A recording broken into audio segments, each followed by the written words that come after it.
So here's my argument. The people on the left who are screaming fascist, dictator, authoritarian, they're actually the ones acting like Joseph Stalin's secret police. The Democrats are trying to convict Donald Trump of doing things that are entirely legal. You heard me say it, legal. There is nothing illegal about setting the assumed value of property for the purpose of taking out a loan, an assessment that was in fact reviewed and accepted by a private bank, Deutsche Bank. The bank made the loan to Trump and he paid it back with interest. No laws were broken. No claims were filed. The bank never claimed they were the victim of fraud. And Trump is a client in good standing. But still, Trump must pay a $175 million bond just to appeal his case. Bernie Madoff, who fleeced lots of people of millions of dollars, had a $10 million bond. And just for the record, Trump's bond rises to the level of Michael Milken, the king of the junk bonds. He was actually convicted of 98 counts of racketeering and fraud. Trump paid back the loan. Nobody got hurt. Not a penny was lost in this. Now up next, is the Stormy Daniels hush money trial. Now, I don't even know why we're calling it that. There's nothing illegal about offering money for silence, where the other party accepts the money. This happens every day in America. It's called non-disclosure, but the media has adopted hush money. The case has been passed back and forth between two different Manhattan DAs who both at first passed on the case, along with federal prosecutors. Then Alvin Bragg changed his mind. Why? You know why. The Democrats have shadowy legal hitmen. Speaking of secret police, secret attorneys like Mark Elias and Mark Pomerantz. These guys are the hitmen. Pomerantz is like the Nathan Wade, but in a much bigger sense, a ringer who was brought in from the outside. And he came in for vengeance after Hillary lost in 2016. Headline National Review, Dan McLaughlin, February 4th, 2023. Manhattan prosecutor called out for mortgaging his ethics to get Trump. Quote, Pomerantz came aboard the Trump investigation without pay in order to investigate a particular man rather than any particular crime.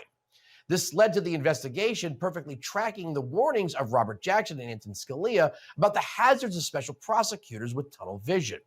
A constantly shifting focus from one theory to another held together only by the hope of finally finding something to stick to Trump. Now, Pomerantz had this big to-do about stepping down when the case didn't move as fast as he wanted it to. Cy Vance said, I'm not going to go ahead with this. He posted his letter. Then he wrote a book called The People versus Trump. And he's been peddling this book for years of his crusade. To point out that there needed to be a prosecution, that the facts warranted prosecution. The last thing I wanted to do or would do would be to interfere with the investigation or a potential prosecution. And I'm confident that I am not interfering. Nothing in the book compromises what the district attorney may be doing now. I say that because the facts relating to the payment of hush money to Stormy Daniels and the reimbursement, those facts have been out in the public domain for years and years. The question is what will be made of them, but I haven't compromised those facts. And the same is true with respect to the financial statement investigation that was the main focus of our labors at the end of 2021. But where's the crime committed by Donald Trump? Why was he initially not charged by Cy Vance or federal prosecutors? Why the back and forth? Why didn't you charge the hush money case? Why didn't you ever charge it in 2018, 2019, 2020? Well, Chuck, I don't want to get into the deliberations that might be covered by grand jury material, but as I believe you know, I was asked by the U.S. Attorney's Office of the Southern District to stand down on our investigation, which had commenced involving the Trump Organization. And as someone who respects that office a great deal and believing that they may have perhaps the best laws to investigate, I did so. Where the hell would the DOJ get the power to tell a local county prosecutor to stand down in a local county case, and a misdemeanor at that. Now, remember, it was in fact Michael Cohen who's the actual felon here. Remember his public statement? Neither the Trump organization nor the Trump campaign was a party to the transaction with Ms. Clifford, and neither reimbursed me for the payment either directly or indirectly. Cohen said that in a statement. The payment to Ms. Clifford was lawful. It was not a campaign contribution or a campaign expenditure by anyone.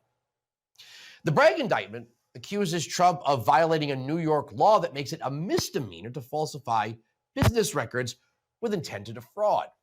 Trump supposedly did that by misrepresenting his reimbursement of Cohen as payment for legal services under a non-existent retainer agreement. Bragg then tried to assert that Trump violated federal election laws, something he's never really elaborated on which law he's prosecuting, and Trump has never been charged by federal prosecutors. Add in that Bragg's office, a county-level office, would have no jurisdiction over federal election law. So there's no reason to charge Trump in this but for politics, period. At most, we are talking about a local misdemeanor. Bragg's claim that he is defending democracy or something is nonsense unless Trump was running for a position on the city council. But he is not. Now understand this, as far as how this happens every day, headline CNN.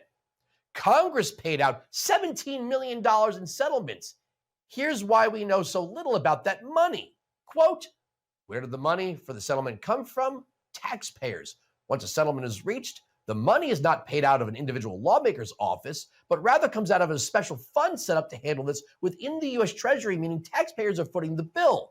The fund was set up by the Congressional Accountability Act, the 1995 law that created the Office of Compliance. In other words, when members of Congress have affairs or are sexually harassing their staff or whatever it is, creating a hostile work environment, and their staff members complain about it to this Office of Congressional Accountability or Office of Compliance, the taxpayer pays them to go away and be quiet. So members of government actually use taxpayer funds to silence people who then take the money and go away. But Donald Trump is a felon, and they have to get him. This is Stalin-level stuff, and that's my argument.